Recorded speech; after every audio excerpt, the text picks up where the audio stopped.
Hey guys, hope you're having a pretty awesome Monday. Today is a little special. So since it's October, I thought, with Halloween going on and me being a predominantly horror gaming channel, that I would read some scary stories, aka creepypastas for you all. Now, I do listen to Mr. Creepypasta, Creeps McPasta. I like listening and reading to creepypastas.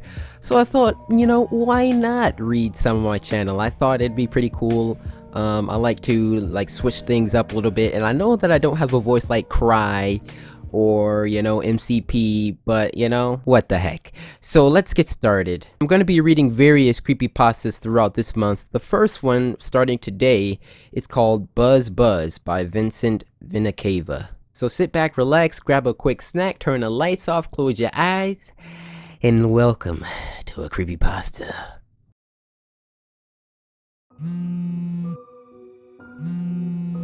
The sound of my cell phone vibrating on the nightstand woke me from my drunken slumber. I sat up in my bed and immediately became aware of the throbbing pain in my skull. My stomach began to churn, and I cradled my head in my hands in hopes that I could stop the room from spinning. I never knew it was possible to be drunk and hungover at the same time, but as I sat there trying to prevent myself from hurling and massaging my temples, my body couldn't have felt more trashed. The evening had been a blur. I was at the homecoming football game with my girlfriend Ruth. We were making out on the bleachers and sipping cheap vodka out of water bottles. After that, everything went blank. I could remember flashes, just random images, but nothing more. Concentrating on the previous night's events wasn't doing my headache any favors, and I decided some aspirin might help to alleviate my agony. My cell phone went off again. I could feel the vibrations carry through the nightstand all the way down to my bedroom floor. The noise sliced through the silence in my room and pierced my eardrums, startling me out of my stupor. I snatched the phone off the side table and stumbled to my bedroom door. It was only then that I realized just how dark it was. I glanced up to the Felix the Cat clock that hung on my wall and noticed it was only 3 a.m. No wonder I still felt wasted. I must have only been asleep for a couple hours.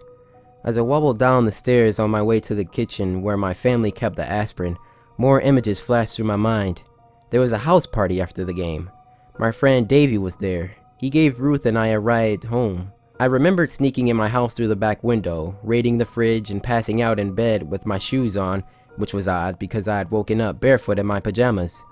I fumbled through the darkness into the kitchen. I didn't want to turn any lights on out of fear of waking my mom and being seen in my current state. I was still my mother's little angel, and her catching me intoxicated was the last thing that was going to cure my headache. I dropped my phone out of surprise and it clattered across the hardwood floor. I cursed under my breath and flung myself to the ground to pick it up. More memories flashed through my mind.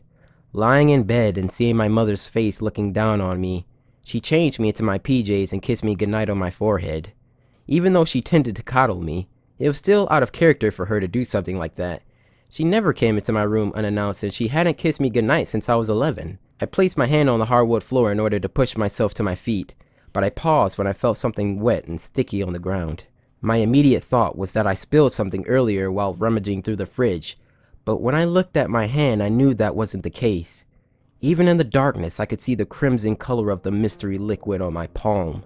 The coppery smell made my already nauseous stomach begin to do somersaults. It was blood. I was sure of it. The pounding in my head took a backseat to the cardinal trail leading from the oven and into the living room.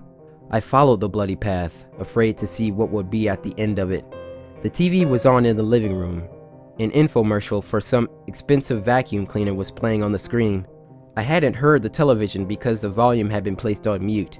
At the end of the trail, in a pool of her own vital fluids, was my mother, lying lifeless on the couch.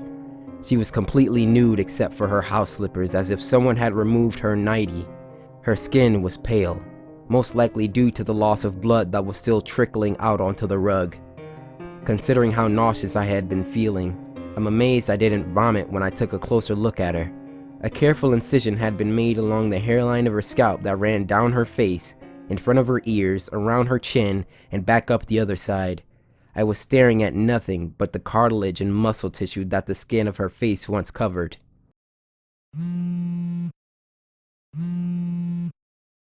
The vibrations of the phone sent a jolt up my arm. I looked at the screen and noticed I had 5 new texts. This is what they said. New messages. Ruth, 1:30 a.m. Hey, I made it home okay. See you tomorrow. Ruth, 2:55 a.m. Are you awake? Ruth, 2:57 a.m. I'm feeling really creeped out. If you're awake, please answer. Ruth, 3:04 a.m. I think your mom's standing at my window, and I'm pretty scared right now. Mom, 3:09 a.m.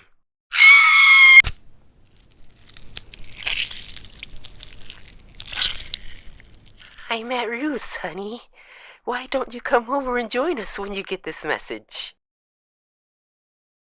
Alright guys, well that was Buzz Buzz by Vincent Cava. This was a great story in my opinion. I do know what happened at the end. Why don't you guys discuss in the comment section what you believe was going on? Because it doesn't make sense at first, but you just gotta think about it for a second.